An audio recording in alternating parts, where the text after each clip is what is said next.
Lesson 11 for June 8 to 14, Families of Faith, read by Dr. Percy Harold. Wednesday, June 12, Toward a First-Generation Faith. Question: what crisis of faith developed in Israel after Joshua and his peers died? Judges chapter 2, beginning at verse 7. So the people served the Lord all the days of Joshua, and all the days of the elders who outlived Joshua, who had seen all the great works of the Lord which he had done for Israel. Now Joshua the son of Nun, the servant of the Lord, died when he was 110 years old, and they buried him within the border of his inheritance at Timnath-Heres, in the mountains of Ephraim, and on the north side of Mount Gaash.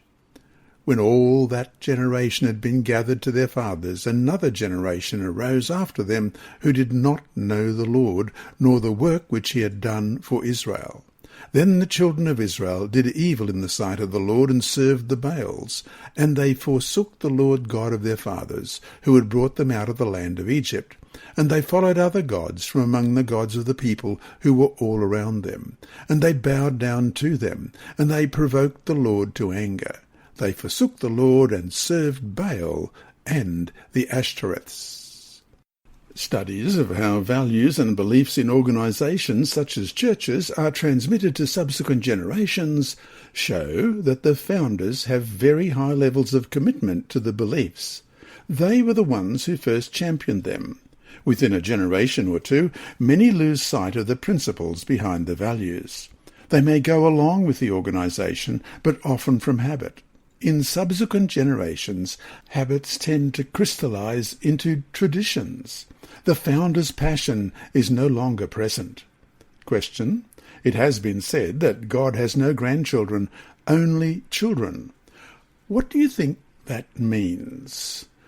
Let's look at John chapter 1, verses 12 and 13. But as many as received him, to them he gave the right to become children of God, to those who believe in his name, who were born not of blood, nor of the will of the flesh, nor of the will of man, but of God. And John chapter 3, verse 7. Do not marvel that I said to you, you must be born again. And 1 John chapter 5, verse 1. Whoever believes that Jesus is the Christ is born of God, and everyone who loves him who begot also loves him who is begotten of him. A common approach to transmitting values through long generations of Christianity has been for older ones simply to tell the youth what they believe. Learning what one's parents believe or what the church believes is not personal faith, however. Being a Christian is more than belonging to an organization with a history and a dogma. True faith isn't something genetic, isn't something that is passed on naturally from one generation to another. Each one needs to know Christ for himself or herself.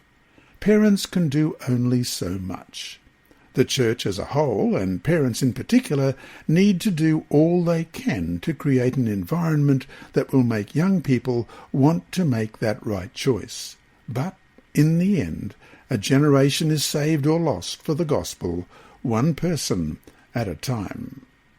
And so to finish today, Joe, coming out of atheism, joined the Seventh-day Adventist Church as an adult after a powerful conversion experience.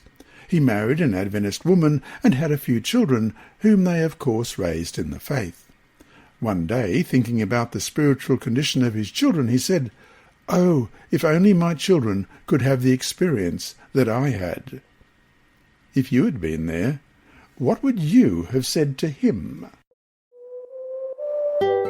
You have been listening to a reading of the Adult Sabbath School Bible Study Guide by Dr. Percy Harold from Queensland, Australia. This service is brought to you by Hope Channel, the Sabbath School Department, and Christian Services for the Blind. Remember, God is always faithful.